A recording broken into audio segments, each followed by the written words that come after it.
कर्ण पिशाच की फुसफुसाहट। राजस्थान के एक पुराने गांव में एक जर्जर हवेली थी, जिसके बारे में कहा जाता था कि वहां कर्ण पिशाच का वास है। ऐसा राक्षस जो लोगों के कानों में भयानक बातें फुसफुसाकर उन्हें पागल कर देता है।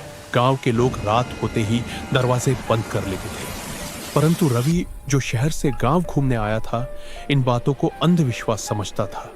एक रात रवि ने अपने दोस्त की चुनौती स्वीकार कर ली। अगर हिम्मत है तो हवेली में एक रात गुजार कर दिखा। रवि मुस्कुराया और टॉर्च लेकर हवेली की ओर चल पड़ा। हवेली की दीवारें टूटी हुई थी, खिड़कियां बिना कांच की और अंदर सन्नाटा गहरा था। हर कदम पर धूल उड़ती और फर्श चरमराता। रवि ने अपनी घड़ी देखी, रात के 12 बजे थे। अचानक उसे लगा जैसे कोई उसके पीछे चल रहा हो। मुड़कर देखा, पर वहां कुछ नहीं था।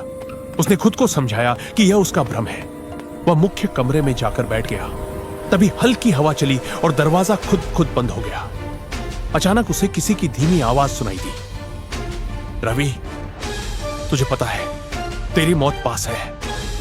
रवि घबरा गया। उसने चारों ओर टॉर्च की रोशनी डाली, पर वहां कोई नहीं था। वो चिल्लाया, कौन है वहां? आवाज फिर आई, मैं तेरे कान में रहूंगा, हर राज जानता हूं। अब आवाज और नजदीक लगने लगी, जैसे किसी ने उसके कान के बिल्कुल पास आकर फुसफुसाया हो।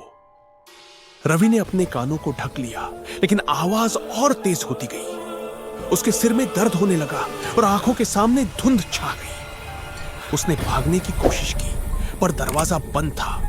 हवा ठंडी हो गई और कमरे के कोनों में छायाएं हिलने लगी। एक छाया धीरे धीरे आकार लेने लगी। लंबा कद, लाल आंखें और कानों से टपकता काला धुआं। वही था, कर्ण पिशाच। रवि ने चीखने की कोशिश की, पर आवाज नहीं निकली। राक्षस ने उसके कान के पास आकर फिर फुसफुसाया, अब तेरी आत्मा मेरी।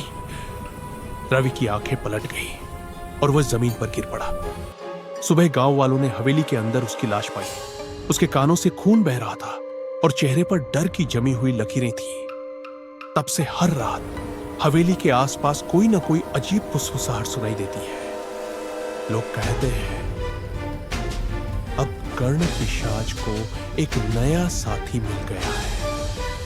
कभी कभी रात में कोई अकेला चलता हो तो उसके कान के पास से कोई हल्की सी आवाज गुजरती है, तू अगला है।